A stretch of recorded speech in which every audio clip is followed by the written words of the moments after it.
I agreed to meet my online boyfriend for the first time at a cafe in Gangnam, but when the man who walked through the door was Min Ho Kang, my cold, terrifying boss and Seoul's most feared Mafia king, I realized the man who had been whispering, "I love you," in my earbuds for 6 months was the same man I had been desperately avoiding at work.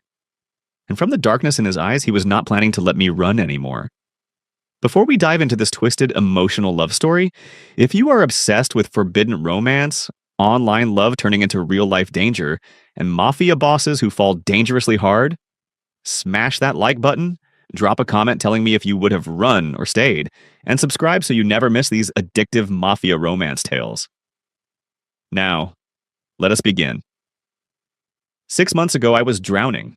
Not literally, but working under Min Ho Kang felt like suffocating in silk. Beautiful, expensive, and absolutely lethal. He never raised his voice, never had to. One glance from those obsidian eyes and grown men trembled. I had seen a curator cry after a 3-minute meeting with him. I kept my head down, did my job at the gallery, and prayed he would never notice me. Then I met JK online. It started innocently, a photography forum where I posted my work. He commented first, then we messaged, then voice notes, then calls that lasted until dawn. He was kind, funny, vulnerable in ways that made my chest ache. He told me about his loneliness, the weight of expectations, the mask he wore for the world. I fell in love with a voice, with late-night confessions and good morning texts that made me smile like an idiot on the subway.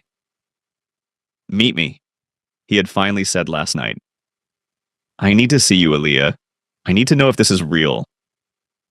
So here I stood outside Cafe Soulite, heart hammering, wearing my favorite cream dress, waiting for my online soulmate. But when the door opened, it was not a stranger who walked in.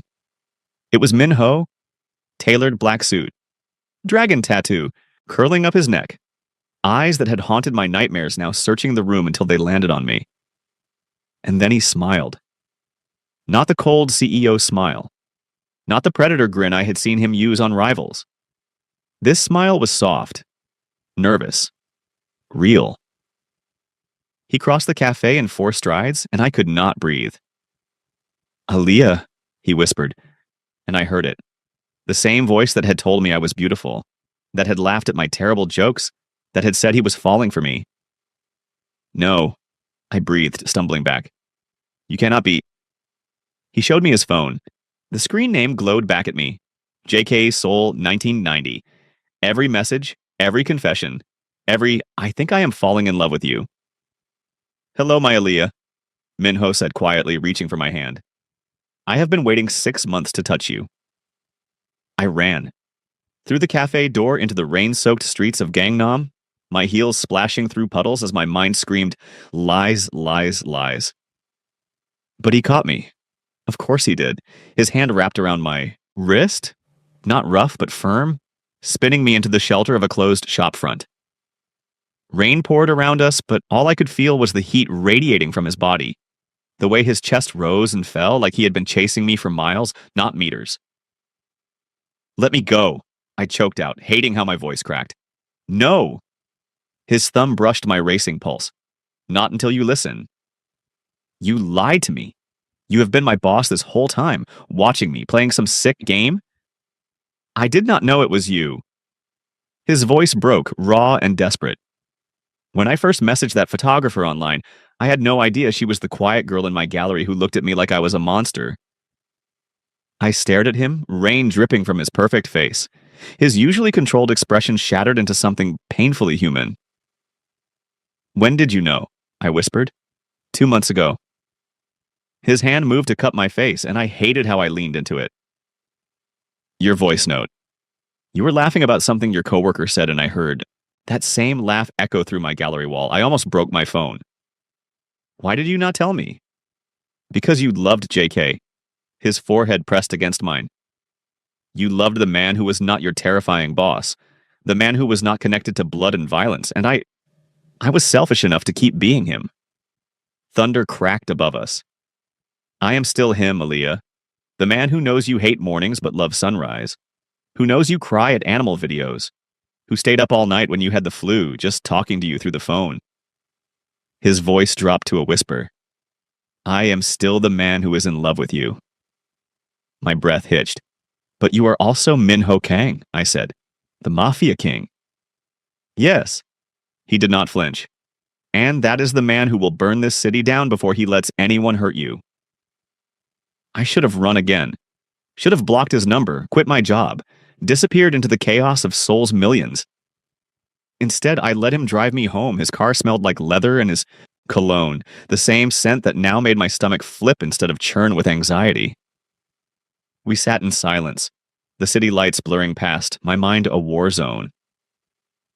Say something, Minho finally murmured. What do you want me to say? I turned to him. That I am okay with this? That discovering the man I fell for is also the man whose reputation makes grown men cross the street is somehow romantic?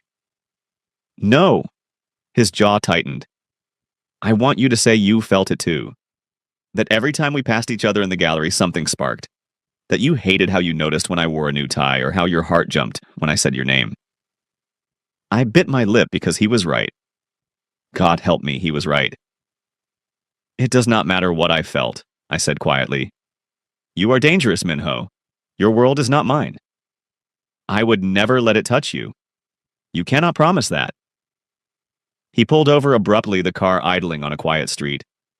When he looked at me, his eyes held something fierce and fragile all at once. Then tell me to leave you alone, Aaliyah. Tell me you feel nothing, and I will disappear from your life. You will never see me again, not at work, not online, nowhere. My throat closed. You would really do that? If it means you are happy? His hand hovered near my face, not quite touching. Yes, even if it destroys me. We stared at each other, the space between us crackling with everything unsaid. I should have told him to go. Should have chosen safety over this terrifying, consuming pull. Instead, I whispered, I cannot tell you that. His eyes darkened. Why not? Because it would be a lie. The confession hung between us like a lit fuse. And then his phone rang, shattering the moment. A sharp, urgent sound that made his entire body go rigid. One glance at the screen and the CEO mask slammed back into place. I have to go, he said, his voice turning to ice. Now. The hospital fluorescent lights burned my eyes as I paced the waiting room at 2 a.m. Minho had not called me, had not texted. But when his assistant showed up at my apartment 3 hours ago, blood on his shirt and terror in his eyes, saying, "Boss needs you," I did not hesitate. Now I sat in the sterile hallway, waiting while doctors worked on whatever had happened to him. Miss Carter. A tall man approached, sharp suit, cold eyes, a scar running down his jaw. One of Minho's men. You should not be here, he said flatly. This is not your world. I am not leaving. He studied me with something like respect. He got stabbed protecting a shipment, rival gang. If you stay, you become a target too. My hands clenched. I said I am not leaving. 2 more hours passed before they let me in. Minho lay in the private room, shirt gone, bandages wrapped around his torso, his face pale but his eyes sharp when they found me. You came, he breathed, almost disbelieving. You idiot. I moved to his bedside, hands shaking. You absolute idiot. Aaliyah, do not. I pressed my fingers to his lips, tears burning my eyes. Do not make excuses. Do not tell me this is your life. I know what you are, Minho, and I am still here. His hand caught mine, holding it against his mouth like a prayer. Why? He whispered against my skin. Because 6 months ago, a stranger made me feel seen for the first time in my life. And 3 hours ago, I realized that if something happened to you, I would not survive it. The confession tore out of me. I do not care about your world. I care about you. Something broke in his expression. Relief and agony and love all tangled together. Come here, he rasped. I leaned down and his hand slid into my hair, pulling me close until our foreheads touched. I love you, Aaliyah, he whispered. God help us both. But I love you. I love you too, I breathed back. And then he kissed me, soft, desperate, tasting like copper and salvation. For 3 days, I stayed by his side. The gallery gave me emergency leave. Minho's men brought me clothes, food, anything I needed. I learned their names: Jae, Tae-sung, Hwan. They stopped looking at me like a liability and started nodding respectfully when I entered the room. On the fourth morning, Minho was finally sitting up, color returning to his face. "Tell me," I said softly, tracing the edge of his bandage. "Tell me how this started." He was quiet for a long moment, fingers threading through mine. "My father," he finally said. "He built this empire on blood and fear. When he died, I inherited everything: the business, the enemies, the weight of a crown I never asked for." His thumb brushed my knuckles. I was 23. I wanted to be a photographer. My heart cracked. Like JK. Like the man I could have been. He looked at me. "You were the first person who saw him, who loved him." I leaned up to kiss his jaw softly. "I love all of you." He pulled me closer, and then the door exploded inward. Not metaphorically, literally shattered into splinters as 5 armed men stormed in, guns raised. Minho shoved me behind him despite his injury, his body a shield even as blood seeped through his bandages. "Kang Min-ho," the leader sneered in Korean. "Your father took everything from us. Now we take everything from you." His gun swung toward me, time fractured. Minho lunged, grabbing a scalpel from the medical tray, and I screamed as chaos erupted, his men flooding in, gunshots cracking, Minho moving like a demon despite his wound, protecting me with his body even as he fought. It ended in 90 seconds. 5 bodies on the floor. Minho swaying, fresh blood blooming across his bandages, his hand still gripping mine so tight it hurt. "Are you hurt?" he gasped, searching my face frantically. "Did they touch you?" "I am fine," I sobbed, catching him as he stumbled. "But you are not." "Minho, you tore your stitches." "I do not care." He cupped my face with blood-stained hands. "I do not care about anything except keeping you safe." They moved us to a safe house in the mountains. A sprawling traditional hanok, all wooden beams and paper screens, surrounded by forest and silence. Minho's private sanctuary, he told me. The only place he ever felt peace. His men secured the perimeter, while a private doctor restitched his wounds, lecturing him in rapid Korean about being a reckless fool. I sat beside him through it all, holding his hand. That night, we lay together in his room, moonlight streaming through the windows. He was shirtless, bandages stark against his tattooed skin.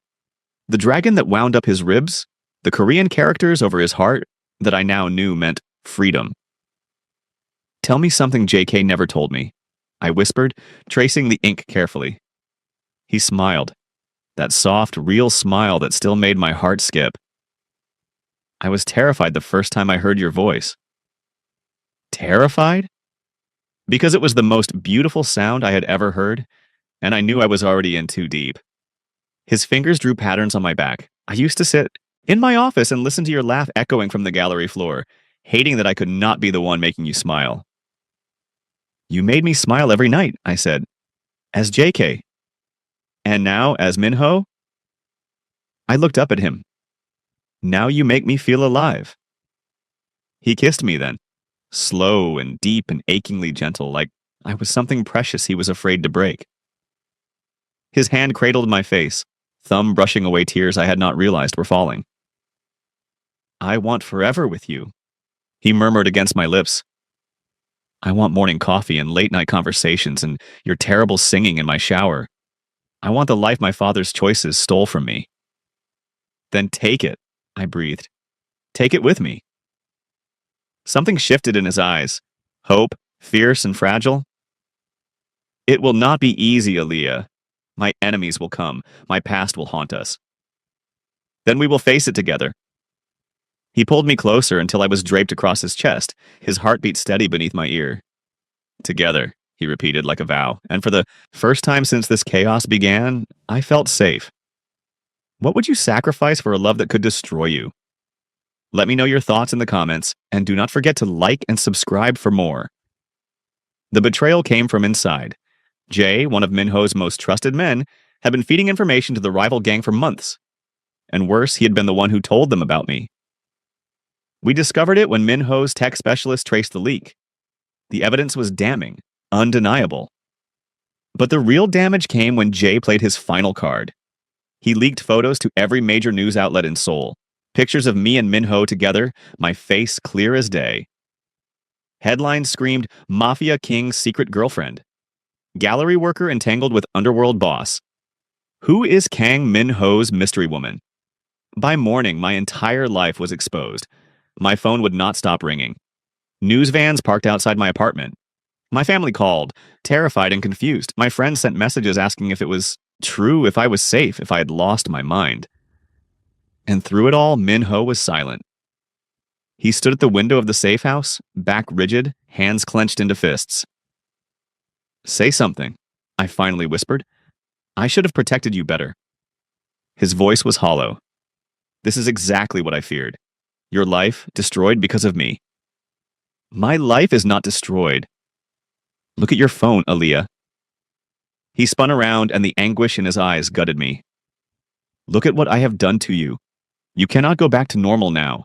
Cannot be anonymous. Cannot be safe. I do not want to be safe without you. You should. His hand slammed against the wall. You should want normal and peace and a man who does not paint targets on the people he loves. The words hung between us like shattered glass. Is that what you want? I asked quietly, something breaking inside me. For me to leave? He closed his eyes, jaw working. I want you to have the life you deserve. And you think that life does not include you? I know it does not. The finality in his voice shattered me. Then I guess we are done, I whispered, tears streaming down my face. Because I am not going to beg someone to let me love them. I walked out of that room, and he did not follow. I spent 2 days at a hotel, alone, drowning in silence. The news cycle had moved on to the next scandal, but the damage remained. I had resigned from the gallery via email, avoided my family's calls, existed in a numb, gray space where nothing felt real. My phone sat on the nightstand, his contact staring back at me. 17 times I had typed a message. 17 times I had deleted it. Because what was left to say? He had made his choice. He thought protecting me meant pushing me away, and maybe he was right. Maybe loving Min-ho Kang was the most beautiful mistake I would ever make. But God, I missed him. Missed his voice, his smile, the way he looked at me like I was his entire world. On the third night, someone knocked on my door. I opened it to find Tae-sung, Min-ho's second-in-command, looking uncomfortable. He is falling apart, he said without preamble. Has not slept, barely eats, just sits in that room staring at your picture like a ghost. My chest tightened. Why are you telling me this? Because in 10 years, I have never seen Boss vulnerable, never seen him human. Tae-sung met my eyes. You did that. You made him remember he is more than the monster his father built. He pushed me away because he is an idiot who thinks he is protecting you. A slight smile. But I think you are brave enough to fight for him anyway. He left an address on a card and walked away. I stared at it for an hour. Then I got dressed, called a cab, and made my choice. The safe house was dark when I arrived, except for one light in Min-ho's room. I found him at the window exactly where I had left him, looking hollowed out and lost.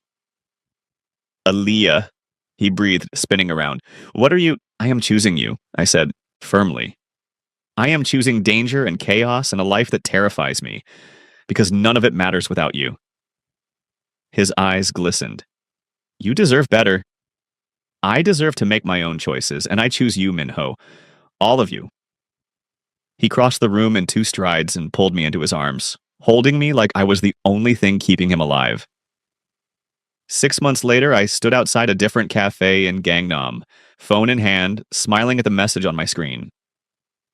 I am already here waiting for you, my love. Same seat as always. I pushed through the door and there he was, Min-ho, looking impossibly handsome in a simple black sweater, his dragon tattoo peeking out, his eyes lighting up the moment he saw me. Hello, I said, sliding into the seat across from him. Hello, my Aaliyah. He reached for my hand, threading our fingers together like he always did, like he would never stop doing.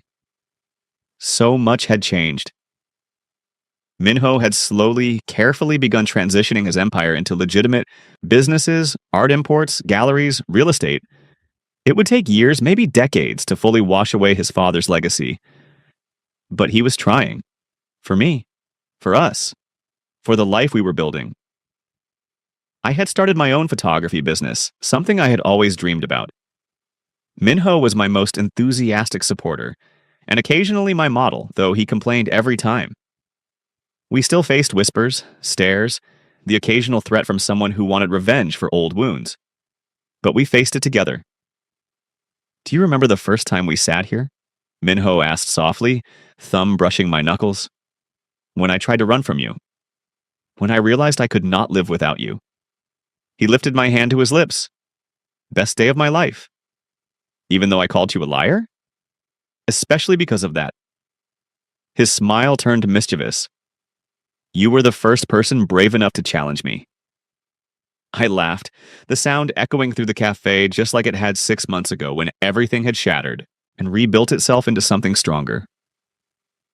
I love you, I whispered. And I love you. He pulled a small box from his pocket, and my breath caught.